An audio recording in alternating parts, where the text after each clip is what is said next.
ان کا اصل نام عقیل اختر تھا۔ 1960 کی دہائی کے آخر میں انہیں جنرل رانی کہا جانے لگا۔ 1969 اور 1971 کے درمیان انہیں پاکستان کی سب سے طاقتور خاتون سمجھا جاتا تھا۔ وہ پاکستانی ڈکٹیٹر جنرل یحییٰ خان کی قریبی دوست اور چاہنے والی، اور کئی بار جنرل یحییٰ کی حکومت کے پیچھے مرکزی دماغ بھی تھی۔ جب بھی بیوروکریٹس، سیاستدان یا فوجی افسروں نے یحییٰ خان کی توجہ چاہی تو جنرل رانی ہی وہ شخصیت تھی جس سے انہوں نے سب سے پہلے رابطہ کیا۔ جنرل رانی پاکستانی شہر گجرات میں ایک اچھے لیکن قدامت پسند گھرانے میں پیدا ہوئی۔ عقیل کی شادی ابتدائی طور پر ایک پولیس افسر سے ہوئی جو اس کی عمر سے دگنی عمر کا تھا۔ برسوں تک اس نے ایک اچھی بیوی کا کردار ادا کیا، 6 بچے پیدا کیے اور کبھی بھی برقع یا عبایا کے بغیر گھر سے باہر نہیں نکلی۔ پھر ایک دن 1963 میں وہ اپنے شوہر کے ساتھ مری کی ٹھنڈی پہاڑیوں میں چھٹیاں گزارنے کے دوران ان کے اندر ایک تبدیلی آ گئی۔ اپنے شوہر کے ساتھ پہاڑیوں کے اونچے دیودار کے درختوں کے درمیان چلتے ہوئے ہوا کے ایک جھونکے نے اس کے چہرے سے برقع اڑا لیا۔ اپنے چہرے پر ہلکی پھلکی ہوا کا لطف اٹھاتے ہوئے اس نے اپنے برقعے کو دور کیا اور اپنا چہرہ بے نقاب کر دیا۔ اس کی یہ حرکت دیکھ کر اس کا شوہر پریشان ہو گیا اور اس کے شوہر نے اسے نصیحت کی اور اسے ایسا نہ کرنے کا کہا۔ وہ چلتے چلتے رک گئی۔ اس نے اپنے شوہر کو گور کر دیکھا اور اپنے باقی جسم سے برقع اتارنے کے لیے آگے بڑھی۔ پھر اس نے اپنا برقع شوہر پر اچھالا اور خود وہاں سے نکل آئی۔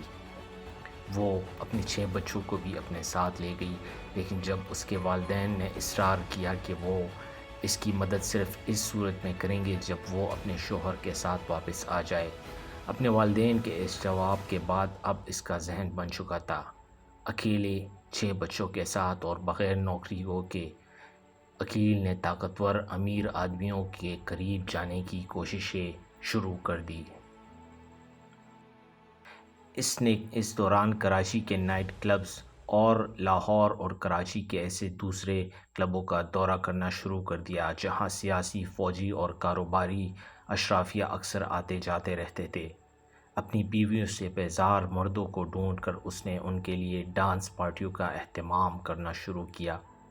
اس نے اس مقصد کے لیے خوبصورت نوجوان خواتین کو استعمال کیا جو غربت کا سامنا کرنے کے بعد اپنے گھروں سے بھاگی تھی۔ لیکن ملک کے 2 مشہور ریڈ لائٹ اضلاع کراچی کے نیپیر روڈ اور لاہور کی ہیرا منڈی سے اپنا کاروبار چلانے کے بجائے وہ راولپنڈی کے ایک اپارٹمنٹ سے کام چلایا کرتی تھی۔ یہ راولپنڈی میں ایک ایسا کلب تھا جہاں ملک کے اعلیٰ فوجی جوان اکثر آتے تھے۔ ایک دن یہاں پاکستان کے مستقبل کے ڈکٹیٹر جنرل یحییٰ خان ان کے اپارٹمنٹ گئے۔ عادی شرابی پینے والا اور عورتوں کا انتہائی شوقین یحییٰ نے 1967 میں کسی وقت اختر عقیل کے ساتھ افیئر شروع کیا، لیکن یحییٰ کے ساتھ اپنے تعلق کے دوران وہ اس بات پر ہمیشہ اصرار کرتی رہی کہ وہ صرف دوست ہے۔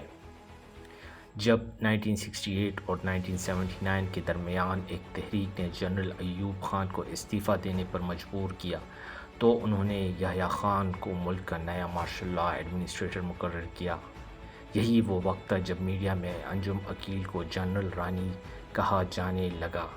خیال کیا جاتا ہے کہ یحییٰ کی شراب اور خواتین کی شدید ضرورتوں کو دیکھنے کے علاوہ وہ اسے پالیسی اور سیاسی معاملات میں بھی مشورے دینے لگی تھی۔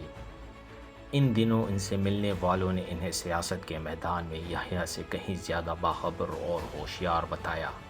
جلد ہی اس سے ہر طرح کے سیاستدان، بیوروکریٹس اور فوجی افسران ملنے لگے۔ کچھ نے اس سے کہا کہ وہ ان کے لیے اپنی مشہور پارٹیوں کا انتظام کرے، یا پھر انہوں نے اس سے جنرل سے ملاقات کا بندوبست کرنے کی درخواستیں کی۔ ان کے گاہکوں میں سے ایک پاکستان کی لیجنڈری گلوکارہ اور اداکارہ نور جہاں بھی تھی۔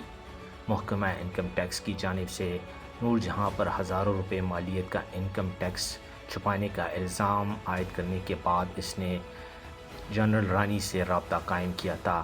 نور جہاں نے جنرل رانی سے کہا کہ وہ یحییٰ سے مداخلت کی درخواست کرے۔